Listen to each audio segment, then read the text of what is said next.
I don't ever smoke the dizzy, but we can always share some disease.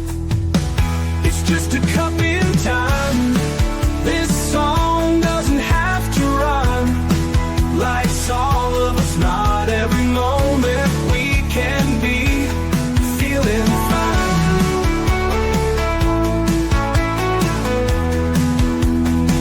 I wanna share a moment, just a second if you will, maybe even a cup of thrill. We could share this performance. It's tea time, come sit with me. Well, welcome guys, Miss Liz in the house, and we had an incredible afternoon with Shelby Perry in the house, and she brought awareness to eye patches. Check that tea time out. I guarantee there's a lot of good information in there. She brought some awareness to some eye conditions that I was unaware of, and even with children. So check that tea time out.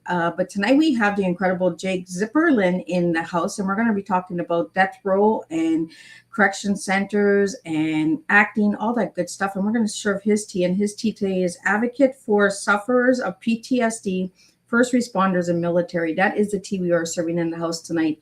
So get ready for a trigger warning tea time. Miss Liz will put her trigger up from time to time, and we'll have some good old fun tonight with all of you guys and get some really good awareness out there. But before we get started, you guys know how Miss Liz rolls. Get over to all those platforms: Facebook, TikTok, LinkedIn, Instagram, LinkedIn, and Alignable, Lemonade, Clapper, all those good platforms. Give those a like, follow, subscribe. And if you notice that the guests are on those platforms, give them a follow, because that's how we support one another by sharing one another's work and services. Then jump over to the podcast apps: Podbean, iHeartRadio, Listen Notes, Deezer, Spotify, Apple Podcasts, Spotify. Miss Liz there with that Shopify again. Check that out and give those a like, follow, and subscribe, and get these tea times out there, because I guarantee that they do make a difference for the guests and for listening audience that resonate with the topics. Then jump over to babyboomers.org. Miss Liz has been partnered with them for almost 4 years. If you're looking to be featured on different podcasts, they have over 50 different shows over there as well, so you can pitch yourself and you can get seen on those as well. So check out babyboomers.org. So now let's do the disclaimer and then the beautiful intro, and then we're going to get Jake in here and we're going to spill some tea and have some fun with all of you guys. Disclaimer for Miss Liz's Tea Time live show. Miss Liz's Tea Time is a global platform dedicating to sharing real life stories, diverse perspectives, and meaningful conversations that inspire awareness, healing, and connection. I, Miss Liz, is going live using StreamYard. Before leaving a comment during the live broadcast, please grant StreamYard permission to display your name at StreamYard.com. Please be advised that all the content brought forward during any Tea Time show is presented in good faith. However, discussions may include opinions, beliefs, and perspectives that do not necessarily represent the views of Miss Liz or the Tea Time platform. Information shared by guests is based on their own experiences and is perceived to be accurate at the giving time of airing. All guests, viewers, and participants are responsible for using their own good judgment when considering any action or decision that may relate to these discussions. Some episodes may cover sensitive topics, including but not limited to trauma, abuse, grief, mental health, and other emotionally triggering subjects. Listeners' and viewers' discretion is strongly advised. Tea Time with Miss Liz is an open discussion forum designed to offer insight, inspire awareness, and create connection. It is not a substitute for professional, medical, legal, or therapeutical advice. If you require professional support, please seek assistance from qualified professionals or trusted resources in your area. If you have any questions regarding this disclaimer or the content of the discussion, you are welcome to contact me directly at my email at bookingmissliz@gmail.com, or check out my link tree at Miss Liz's Tea Time. By choosing to participate in, comment on, or view these live shows, you acknowledge and accept this disclaimer. Your participation is entirely voluntary. I, Miss Liz, welcomes you to join the conversation with an open heart, and if at any time you feel this platform is not right for you, I respect your wishes and decision and welcome you back whenever you are ready. Tea Time with Miss Liz is serving truth and awareness one cup at a time. Well, welcome to Tea Time with Miss Liz, where every conversation creates space for truth, transformation, and the stories that challenge us to look beyond labels. Today, we are welcoming a guest whose journey carries difficult realities, unexpected turns, and a powerful message about survival, accountability, hope, and the value of human life. Please join me in welcoming Jake Zipperlen, actor, speaker, storyteller, advocate, and a man whose life experiences have taken him through the shadows of the justice system and into a new chapter of purpose and creative expression. Jake's story moves from the world surrounding death row into world of acting, leadership, and advocacy. It's a journey shaped by trauma, difficult truths, personal reflections, and the determination to use lived experience to awaken compassion and meaningful conversations. Rather than allowing the darkest chapters to become the whole story, Jake has chosen to speak openly about what he witnessed, what he endured, and what society must be willing to confront when discussing justice, punishment, rehabilitation, and human dignity. Through acting and storytelling, he now brings attention to experiences that are often misunderstood, ignored, or reduced to headlines. His voice reminds us that behind every case, every sentence, and every label is a human life with a history, a family, and a story. Today, we'll explore Jake's journey from the reality surrounding death row to acting, the lasting effects of trauma and institutional experiences, justice, accountability, and the dignity of human life, how storytelling can bring difficult truths into the light, turning lived experience into leadership and hope, and why people must be seen as more than just their worst character and chapter. Jake reminds us that justice without humanity can deepen wounds, while truth spoken with courage can create space for awareness, healing, and change. So grab your favorite cup and join us for a raw and important conversation filled with justice, trauma, transformation, hope, and real life. Tea, real tea, truth, experience, and awareness. Let me get Jake in here and let's spill some tea. Well, welcome, Jake. Well, thank you so much. I'm just really, wow, this is great. Really happy to be here today. Let me see if my ears, ears. Let's try that again, Jake. Welcome, Jake. Yeah. Can you hear me? I can hear you now. Awesome. And yeah, I'm just so happy to be here today with you, Miss Liz, and my friend Ann. She recommended you highly, and this is great. I'm really happy to be here to share my journey on this big, beautiful blue planet that we are spinning on right now. So, yeah, I'm excited. Jake, and that's what it is, right? Anne had so much fun with Miss Liz, so then Anne's like, "Hey, I got somebody for you. Let me send over someone." And that's how it rolls, guys. That's how I get the guests. It's word of mouth, and a lot of people that just enjoy themselves and they really want to just open the door for other people to have that opportunity. So thank you, Anne, for that. Be sure to check out her tea time as well.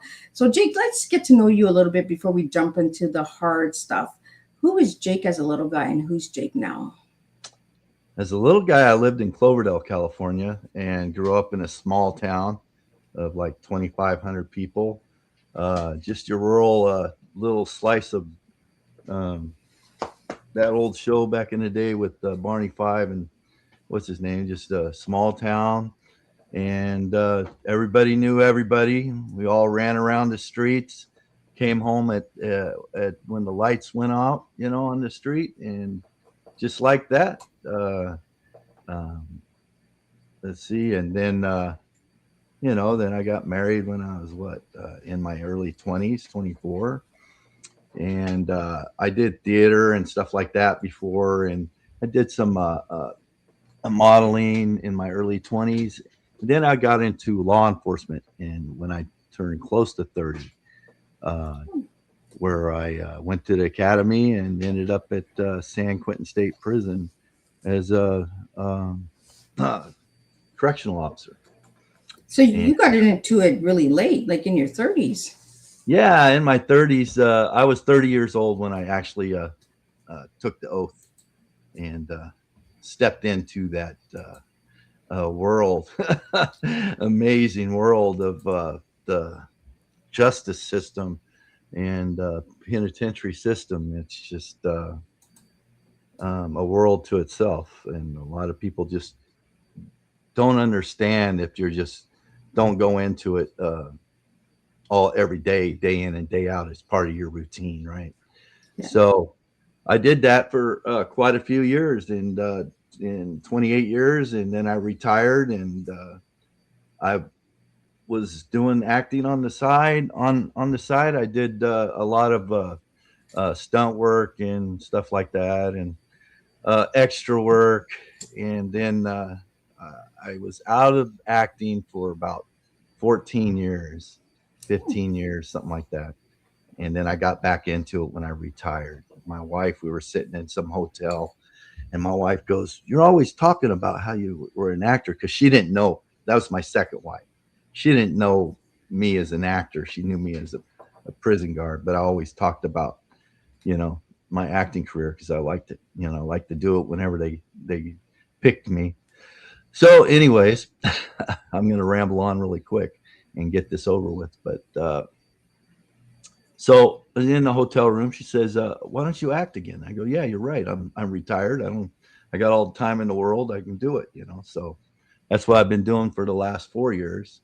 And your friend Ann, I found her, and she helped me out with my branding and marketing and all that. And yeah, just going along. And every once in a while, I get lucky and get on set. So Well, I'm the turtle.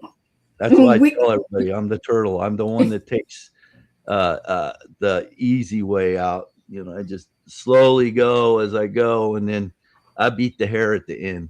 Sooner or later, I'll be beating that hair and get a really good role someday. And yeah, well, last night I was the turtle in the race. Mickey was the rabbit, and I was the turtle. But you yeah, know, sometimes being that turtle makes a difference as well, right? Because we have the life yeah, experience to yeah, bring it to the totally. stage and bring it to the, you know, through our acting and that as Yeah. well. We have to go as human beings. We have to go at our own pace, and just evaluate. We evaluate from the time we wake up until the time we go back to sleep. Yeah. And that was a big part of my life when I was in the Department of Corrections. Was day in and day out, I'm evaluating people, human beings, because I was tasked for their safety and security. And you get to know people, you get to connect with people while you're inside the system. So yeah. So, so Jake, what first inspired you to pursue a career in corrections? uh my grandfather was a judge, and he was basically my he was my second father, and we were super close.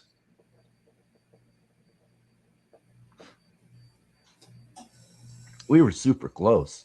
And I admired him. So when I was tasked with my first wife, who had 3 children, and became a stepfather and everything, I needed a career. I needed stability, and I knew that law enforcement was probably where I was going to go. I did some construction work, and then I ended up, bam, I ended up, you know, getting into law enforcement uh, at an age of 30. So And Jake, you're allowed to cry on tea time. I'm trying not to, but that's what Miss humans Liz do. We has try that not to. effect. I make all my guests cry. I'm okay. It's okay for me because I'm suffering. You know, I'm suffering from PTSD. So I cry at little stuff like the phone rang, and they said you got a job, and I'm like, oh my god, really? Right. Ah! But So Jake, let's talk about how did working in the San Quentin shape your understanding of humanity? uh, I got a big heart. So for humans, and I just got this huge heart. I'm a God fearing man. I'm a Christian, and I knew that I was going to be walking into a unknown space with all sorts of who knows. People murdered people. People did this, did this. How am I going to deal with these guys? Uh, so ask the question again.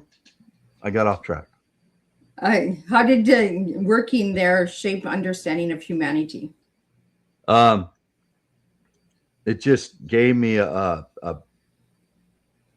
broader understanding of human beings over the time that I spent there inside San Quentin, and 2 other prisons that I worked, R.J. Donovan and High Desert State Prison. In my early years, was a level 4 security, high security.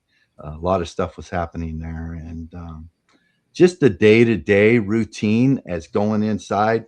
the institution and dealing with these individuals, because they're all human beings. And that's where when I first went in, I was scared, man. I was like, what do I do? How do I talk to these guys? How's this going to work? Yeah. And they're just like me and you. And I mean, I have this big, like, oh my God, they killed somebody, or they're a gangster and they stab people and they do all that kind of stuff. But they're just human beings, Right. and we have a task during the day to get their program going, and and I had a rapport with a lot of them. I was very well respected because I was fair, I was firm, and I was consistent. Um, and how it shapes me as a human being. I went in, I was uh, very loving and kind, and I didn't have any uh, biases against people or judgments against people. And going into law enforcement, it's a day in and day out, because it could be a life or death situation, and you're already got, when you see someone, you get all these little um, spidey senses. This guy something's going on with him. I wonder what's going on with him. So that over a period of 28 years going inside the system shapes your mindset into, basically, you're kind of a paranoid schizophrenic is what I say, because uh everybody around you got a judgment. I mean, I just see him and I'm like, oh, I know what that guy's all about. And then I started getting inside myself. So, and then I was starting to get very depressed, and I didn't know what was going on at the time until 2020 hit, and we started having the pandemic. And a lot of things happened that year. Uh, After, a few, I got in 94, and in 2020, that's what, 25 years? I can't remember. Something like that, 27 years, something.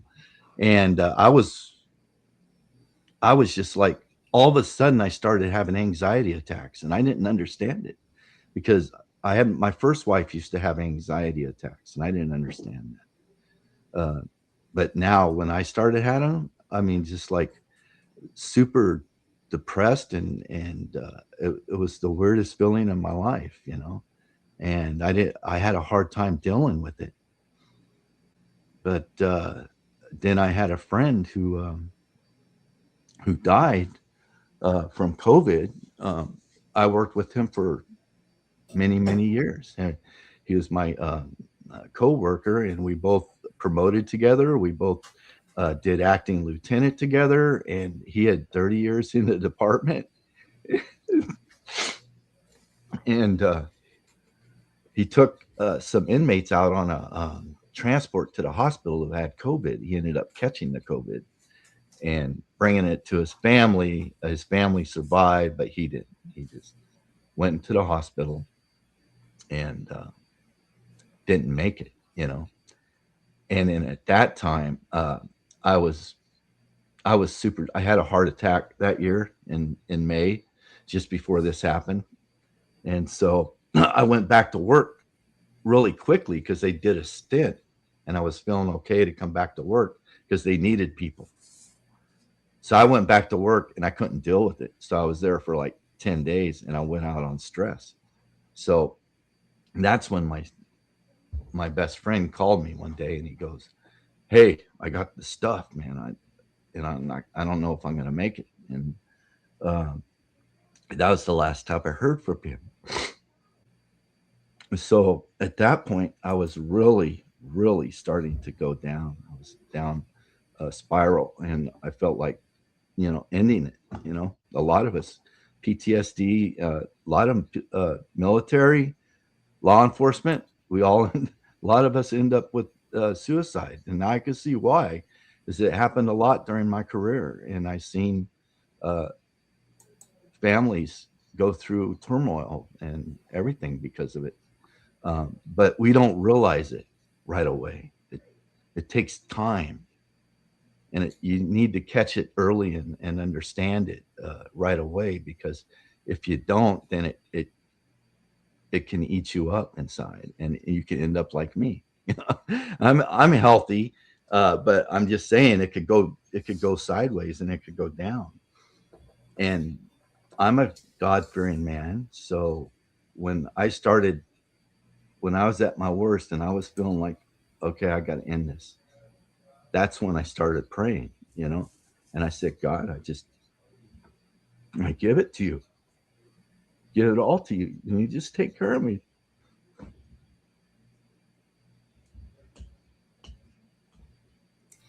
Jake, stories like yours are what need to be heard on platforms, because PTSD, people are just giving labels out, right? But they're not understanding the effects of the PTSD. They're not understanding the heartaches and the sacrifices that you make for those jobs, right?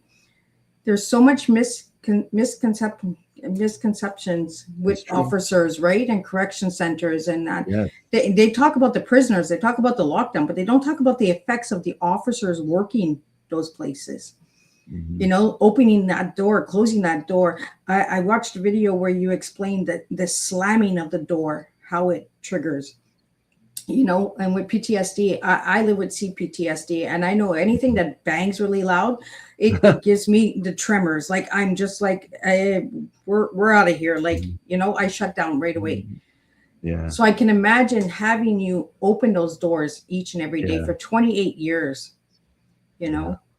I'm a much more relaxed person now, because I got a greater relationship with my God. And I run a fellowship on Tuesdays where I have a group of people that we get together and we talk about each other's days, and we talk from the heart. We talk about what's going on in our lives, and we end up getting closer and closer with each other, and we talk about the scriptures and all that. So, yeah. If I didn't have my God, I'd probably be gone right now. And he has me here for a reason. I'm on a mission, and he has me here to facilitate his will. So, Jake, what are some of the biggest misconceptions people have about correctional officers?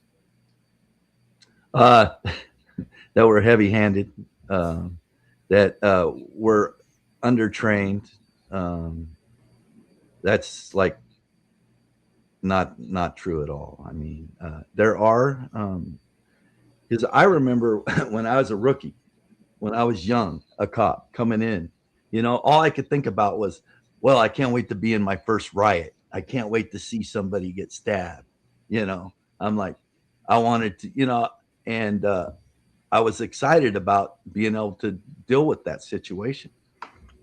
And I can see where a cop or an officer can get out of control, and then the old G's are the ones that prevail because they watch and they teach these youngsters, and it's not all about gusto and the badge, being badge heavy. It's all about communication and being getting a better understanding of each other. But there's also that line. There's a straight line, and you don't want to cross the line. But you still gotta, be there. I call it. People don't understand that we're their protectors. Sometimes and that's what we're tasked to do 24/7 while we're there and inside the institution. We're there for their safety and security, everybody's safety and security. And I seen like San Quentin, for instance. I was there for quite a few years, 23 years. And I seen a lot of change. And what they're doing now with the inmates there is what they is what they need to be doing with all the institutions, because communication is like the top of the ladder. If we don't have any communication, it's going to be chaos. So that's our job, to communicate and get the task done. We got a mission. Okay, let's handle the mission.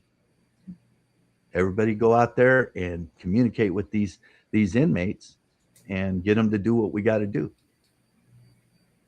And that's how it ran. That's how you run a prison. That's how you stay out of the blood and you stay in the light. That's the way I look at it. Well, Jake, we have some questions that are coming in to the studio. Sure I'd just like do. to get those out to you. So the first one comes in from Jonathan, and it's, Jake, what inspired you to share your experiences publicly after retiring from San Quentin? Publicly is because I feel that there's a lot of people, a lot of officers and first responders and military out there suffering, and they don't know how to deal with it. And I just figured if I share my story, how I deal with it, and how I run my business, run my life, that maybe I would be an inspiration to them. That's my biggest thing. Is just to try to. I'm here on a mission, and I'm here to help anybody if they want to talk. Yeah, that'd be great. But if they need to talk to somebody, they need to get up and talk. They need to get it out. They need to do something about it, or otherwise they spiral down, and we all know how that ends. So, Jake, do you think society has a lot to do with first responders not opening up? I think it has more to do, not society. I think it has more to do with the sister and brotherhood of law enforcement and first responders and military. It's a unwritten code. It's just like we got to be careful what we say, because we might offend somebody. I don't care. I'm retired. I'm just going to put it how it is. And that's what has to happen in order for us to heal, because there's a lot of suffering out there, and there is, and these are the stories that we need to start having these open conversations, where people are so scared of what society thinks or what a brotherhood or sisterhood thinks. But you guys are suffering in silence, mm-hmm. And you're going to work every day, and you got to put this tough boy or tough girl on, and then you're going home and you're crying and you're breaking down because of the stuff you're seeing. Yeah. Instead of having that. Not all, I think a lot of it was in my early days. I went straight home, went straight to the couch, and they call it the magic couch. And you just sit there and vegetate. You don't hear nothing, nothing around you. You're not hearing it. And you just grab a bottle of wine or whatever and watch TV, and you drink by the next thing you know, you drink 2 bottles of wine or whatever. It could lead to that. It can lead to a lot of things. Yeah. But a symptom is if you're drowning out society when you come home. So you're drowning the trauma. You're drowning everything out. You're just going. I mean, I'm sure there's somebody here listening today that understands that maybe that's happening to them. In a certain way, and maybe they'll realize that that's a symptom of PTSD, and if they don't get a hold of it, something could happen to them and their life. So. It's time to heal. It's time to reach out to whoever you can reach out to. If it's God, if it's your God, if it's a therapist or another brother in law enforcement, another sister in law enforcement, or another brother in the military, sister in the military, family member in the military. I have 2 sons in the military, in the Army, and I deal with, I miss them all the time because they're always all over the place. But, I talk to them about it, so. Well, we have another question for you, Jake, and it was there one lesson from your years at San Quentin that changed the way you view people forever? that view people forever. You got to understand, I was lost in when I was there. I was lost in the situation, and I've changed a lot since then. I gave it up to God, and I start viewing people a lot better. I have a lot more relaxed. But that question, is there something that happened to me in San Quentin that caused me to have a view? No, it's accumulation of my whole career in the department. And you got to understand, there's a lot of tragedy when it comes to the prison system. There's a lot of hurt individuals on both sides, and they're going through it. And you got to be the strong dude. You got to be the one that just listens to it and go, yeah, okay, just go back. But in your human mind, you're thinking, that poor kid or that dude is going through a lot, and there's nothing I could do about it. I'm just here for his protection. That's about it. I can't sit here and be his soul and guide. That's not my purpose. That's not my purpose on the job. So, And Jake, the next question we have comes from Raishan. During your years as a sergeant, what leadership qualities became the most important under pressure? Does that come from a first responder? Yeah. During my years as a sergeant, what leadership qualities became the most important under pressure? That I had a calm demeanor, and I dealt with a lot of adversity throughout my career, and I was able to keep it under control, and a lot of training, and talking to staff and my staff members and letting them know what I expected of them, during an incident, or what I don't expect them to do, and what could get them in trouble. As a sergeant, I was tasked to train my staff, train them. And that's all, and I was old school. They brought me up old school. And when I first got to San Quentin, an old G guard with 30 years, I went to the death row tier, and here you go, son. Here's the keys. Go down there and feed them. And then after you're done feeding them, clean the tier. Okay. So, and I didn't know what I was doing. I was like, okay, yes, sir. But as a sergeant, over time, I just had this calm when it came to any incident that happened. But it seemed like everything happened in slow motion when it happened.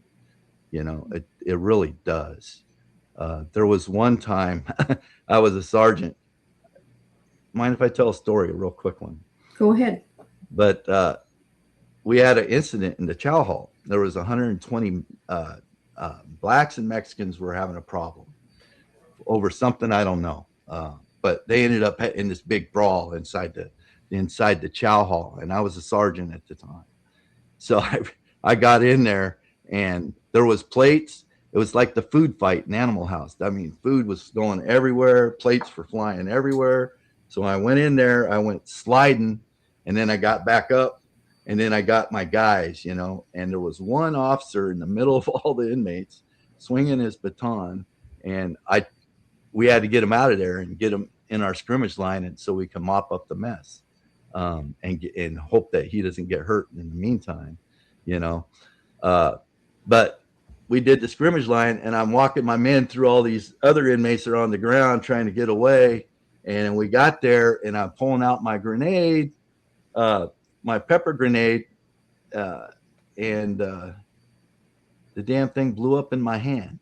So I took myself out of that situation, and had to go to the infirmary and all that. And sometimes stuff like that happens, and that carried throughout the rest of my career. Oh, here comes the sergeant with the grenade. Watch out. He doesn't know how to use it. Well, there's always that side joke, right? There's something happening. Yeah, I had that side joke. I still get it today. Oh, I still get it today. Yeah. You still got all your fingers zipped? Well, You worked on the death row. What is something that my listeners could get from you, understanding how the process of a death row works? How it works, because they um, dispersed all the death row inmates throughout the whole institutional system. Now they dismantled the death row at San Quentin when Newsom came to office. He put a moratorium on the death row. But when I was the sergeant on death row, matter of fact, I worked officer in which was called the Adjustment Center for 3 years, and it's like where do you put the death rows that got in trouble off their death row main line. So maybe they got caught with drugs, or they stabbed somebody, or they assaulted an officer, so they ended up in the adjustment center, which is kind of like a solitary confinement. So they're in there for like 23 hours out of the day, and then they go for a yard, and then they go back. So death row was high security. Um, we're tasked to get them through all their little programs during the day, because they get their showers, they get their food, they get to go see their doctor or whatever. And it's just a huge block full of like 700 and something inmates on death row.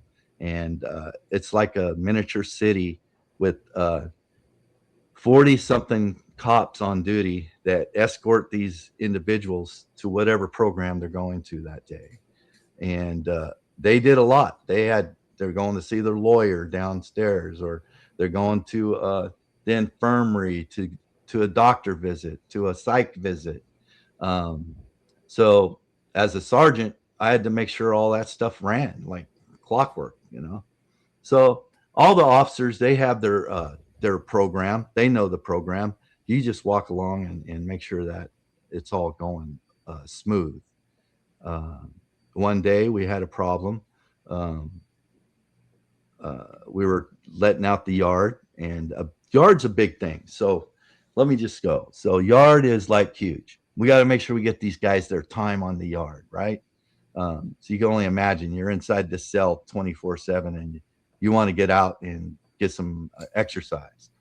So um, it's a big overtaking. You got all these. You got like 5 or 6 different yards, and you just take them out in handcuffs. Everybody comes out in handcuffs, and we take them to the yard, take them off the handcuffs, put them on the yard. They're in a contained area, and you have gunners up above watching them, so they don't kill each other.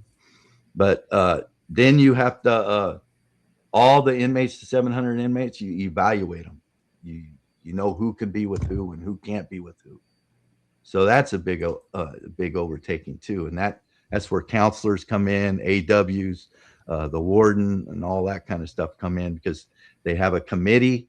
They send the inmate into the committee, and the inmate gets evaluated, and he gets assigned a yard and all that. So that's how that Well, works. It's and there's so much busy. that people don't understand about the death row, right? Uh, so, have you ever attended like a final inmate? I actually was never at a execution. The last person we executed was Tukey Williams.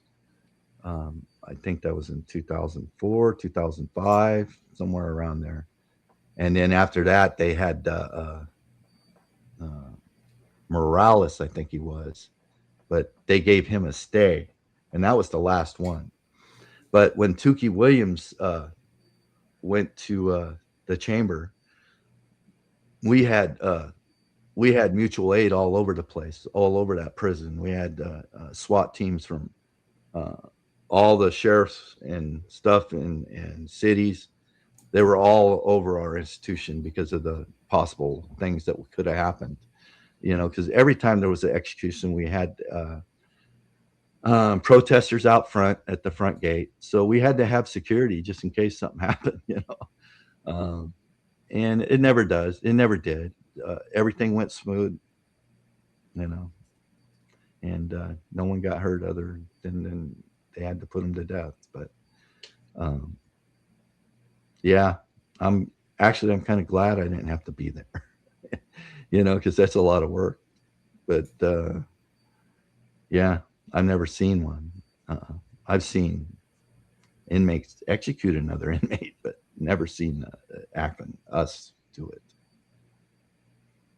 Well, we have a question here for you, Jake, and it was acting always a dream of yours, or did it become part of your healing journey after retirement?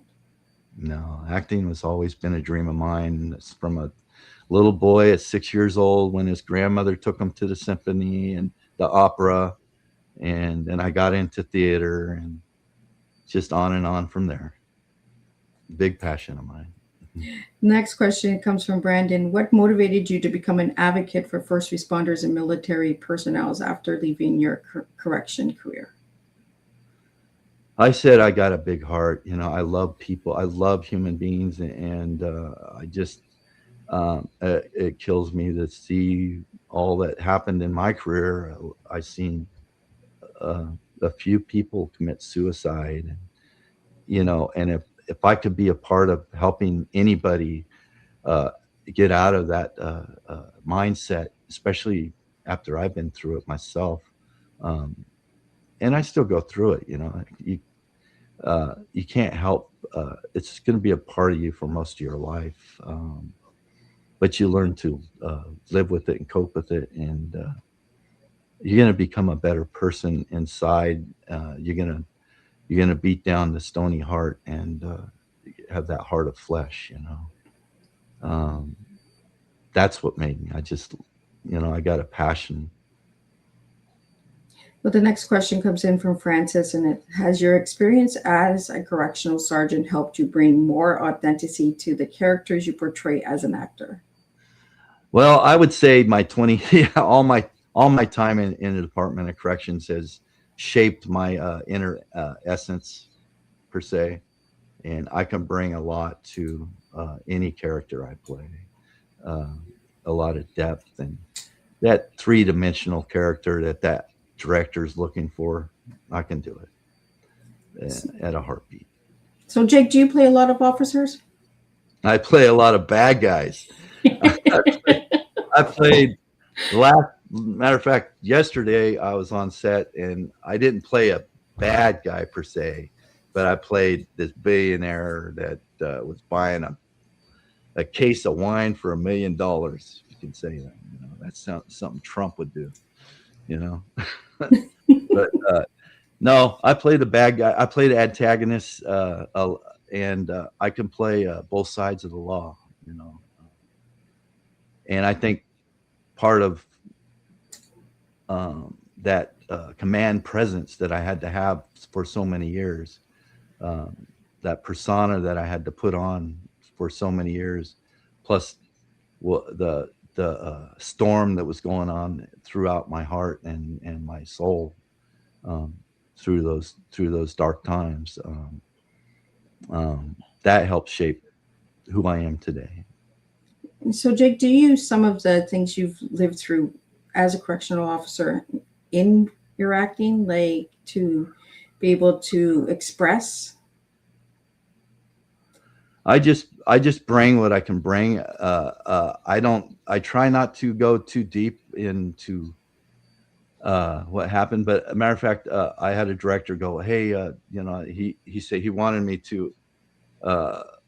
He said, "What's your objective on this scene?" And I said, "I can't remember what it was, but anyways." He said, "Is there anything you could channel from your years in law enforcement?"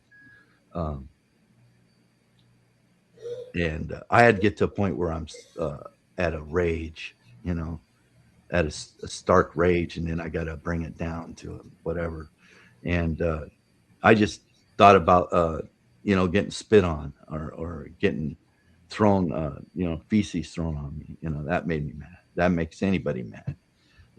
That would just bring the rage out of anybody. But then I had to keep it under control when that happened. So yeah, I use that a little bit now and then. Bring it to a 10 and then bring it down. Let it seed down inside me.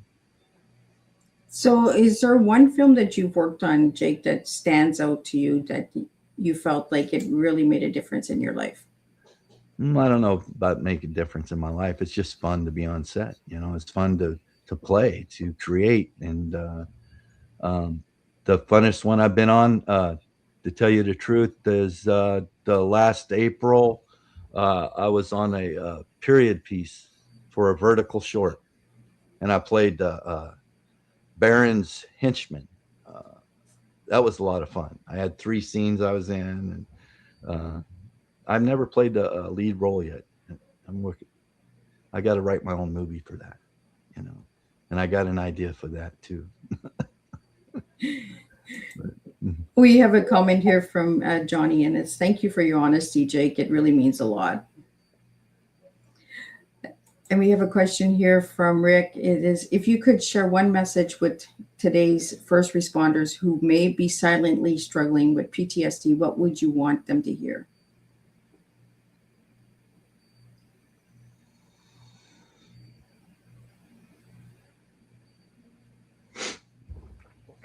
just you got to look at yourself inside and look in your heart and evaluate yourself and reach out to who you love, and if you're if you have a God, reach out to him and just give it all to him. I mean, that's how and it's just day by day. It's like um anything that you're suffering through, like it's a disease, dude. It's something you got to deal with, and my recommendation is seek one of your pals. Tell him the truth. Tell him what's going on with you. Don't keep it inside. Don't keep it inside. Be honest with yourself and everybody else around you. So, Jake, today being on Tea Time, what do you want the listeners to understand about PTSD? That it's a serious condition, and that there is hope out there. That there's help. You just got to reach out to it. Yeah. I see my dogs in the background. I reach out to them all the time. But yeah, Let's talk I about want them to let's know. talk about your dog. Yeah, you want to hear about Roxy here? Roxy's a miracle dog. We got Roxy, and the first year she started having heart problems, and she'd pass out in the backyard, and we were wondering what was going on. And then we found out that her heart was just slowly dying. It was just slowing. We ended up getting she has a pacemaker, Oh, keeps her alive. And luckily we had puppy insurance, so it only cost us 45 when it would have cost us like 50 grand. uh, but she has to take medications most of her life, the rest of her life. And then I got another dog, Bear. He's a little what do they call that, a little German Shepherd, miniature one. Then so I have do an the old pets? dog, Pit Bull. Huh? So do the pet and do the dogs help with your PTSD, Jake? Yeah. I mean, I take them on my walks every day. So my routine is, uh, I try to get my dogs out for a walk. And that's when I do my meditations and pray and I talk to my dogs just like they're humans. Huh, Rocks? And yeah, So, they Jake, help. you I have a mean, you have someone that loves you and unconditionally, and you come home and they're right there at the door. If someone's suffering from PTSD, that's probably a good thing if they love animals. And I'm a big animal lover. So so Jake, you have a podcast, don't you? I tried to start one up, and I was able to talk to 3 first responders, NYPD um, sergeant, who's retired. She's an actress, and then two of the fellows I worked with at San Quentin. They one retired as a parole officer, and the other just retired as a. I think they both retired as parole officer. I can't remember, but I had an hour long session with them, and then I have my human side channel I think we had on a glitch there. on YouTube. Good old virtual technology, right? So, if you could just what you said, Jake. Where were we? There we go. I think we're good. Okay, are we good? So where'd we leave off at? Yeah, we're Just good. okay. So I'm not sure where we left off, but I know that we had some glitches and we had I can't remember what you asked. some 'Cause I'm 62. I forget stuff. little robot sounds coming out, but you just want to share a little bit about I can't either. I'm having like I'm having a brain fart. I can't remember. Oh, Sorry, if we you see a said, warm hole, just keep talking, Jake, because the audio still gets picked up.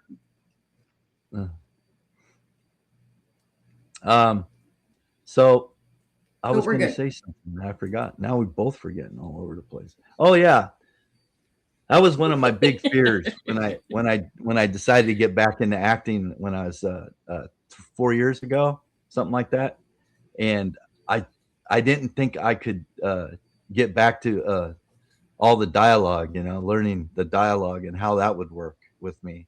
Um, but I know acting isn't about the dialogue; it's about what you bring to the character. But I was able to memorize a whole play, and I was amazed at myself. I couldn't believe it. I got on stage, and it was just the energy of the crowd, and I was able to perform quite well. Actually, I thought, and but that was my biggest fear when I started acting again. And when I went to class, I go, oh man. And I'm dyslexic. So if a director wants me to read a cold read, I'll do the best I can, but it's not going to be like if I had it for like 3 days, and then came back and said, hey, or a day, I could get a good script done in a day, because you have to sometimes and then sometimes when you're on set, they change your dialogue around, So it's not about memorizing dialogue. It's about understanding your character and how you fit in the whole plot, and how you react to all the other players. So now I remember where we were when the glitches started happening. We were talking about the podcast. Okay, podcast, and I had three. I was able to get three in, and then I went and started just taping a lot of stories from San Quentin in my whole career, and I developed a YouTube channel for it's called The Human Side, and I wanted to get in there and explain my stories, not just a story, not just hey, this happened. I wanted to live it so the audience can understand the feelings of or can understand it, instead of just telling a story. I could tell a story, but I went back and I lived the story. So I spent like 3 or 4 weeks doing a lot of footage, and I sent it out to an editor, and I put it into my YouTube channel, and I still haven't got the second episode in, but it's coming. I Like I said, actually watched the first one, and you went deep on that. Yeah, I'm a turtle. It takes me a while. It's got to take me a while to get my movie written, but it's going to get there.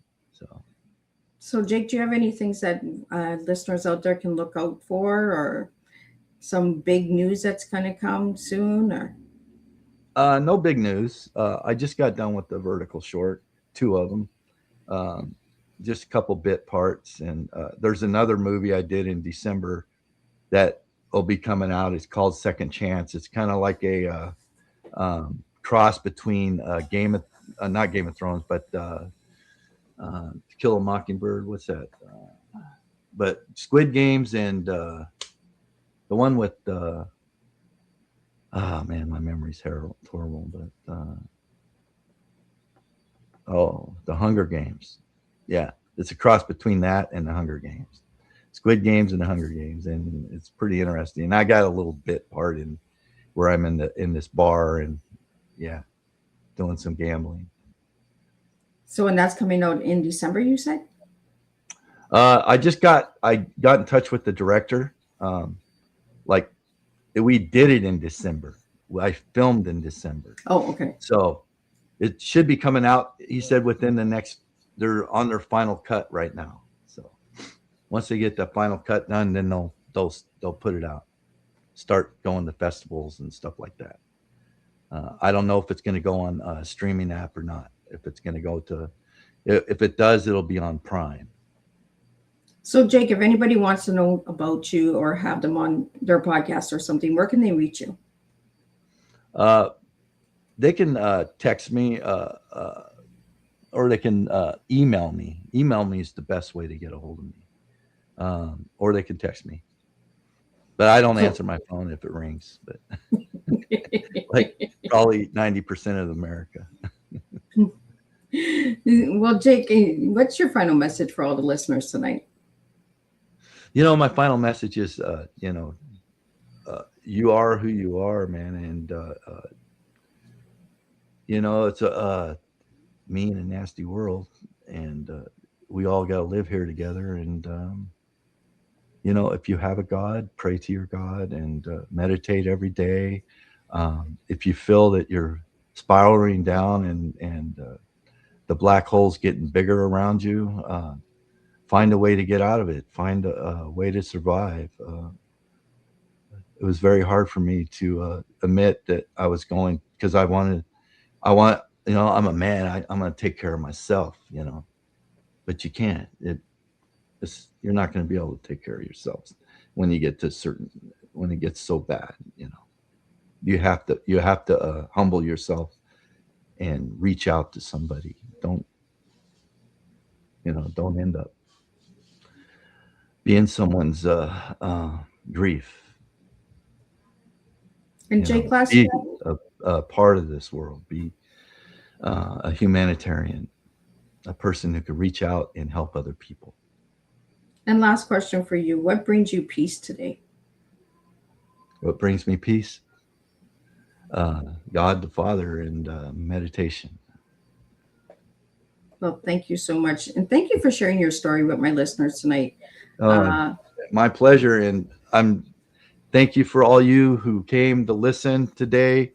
And God bless you. And, I wish the best for all of you, Well, thank you, Jake. I'm just going to do a recap of what tonight's tea time was, and we'll be back tomorrow, and we'll do this all over again, guys. This is how Miss Liz rolls. So just give me a quick second, Jake. Don't leave. I'm just going to give a recap of what tonight was. What a powerful and thought-provoking conversation we have shared tonight. Jake, thank you for bringing your honesty, vulnerability, and lived experience to the tea time table. Today's conversation reminded us that the justice system is not made only of courtrooms, laws, and sentences. It is made of people who have caused harm, people who have experienced harm, and families searching for answers, communities carrying trauma, individuals trying to understand whether redemption, rehabilitation, accountability, and hope can exist in the same conversation. Through your journey from the reality surrounding death row to acting, storytelling, and advocacy, you have shown us that life can move in directions no one expects. We explored trauma, justice, human dignity, personal transformation, leadership, and the courage required to speak about experiences many would rather leave hidden. One of tonight's greatest takeaways is this: a human's life should never be reduced to one label, one moment, or one chapter. Accountability matters. Justice matters. The people who have been harmed matter. Humanity must matter too. Jake, your story reminds us that hope is not the denial of pain or the wrongdoing. Hope is the belief that truth, reflection, responsibility, and meaningful change can still emerge from the hardest places. As we close tonight's tea time, I would like to leave everyone with this thought. Can we seek justice without losing our humanity? And can we recognize human dignity without ignoring accountability? These are not easy questions. These are necessary ones. Sometimes leadership begins with the courage to sit inside the discomfort, listen to every side, and refuse to look away from the human lives behind the issues. Jake, thank you for sharing your journey. and for using storytelling to bring awareness, compassion, and hope into conversations surrounding trauma and justice. Until next time, continue speaking truth, continue creating pathways for understanding, and continue serving real life tea, truth, experience, and awareness, one courageous conversation at a time. And tonight's takeaway from Miss Liz is justice and humanity should never become opposing ideals. We honor life when we protect those who have been harmed, demand accountability, confront trauma honestly, and leave rooms from truth, transformation, and hope to enter the story. And I'll see everybody tomorrow, and we'll do it all over again. Thank you all for joining me. Thank you so much. Thank you so much.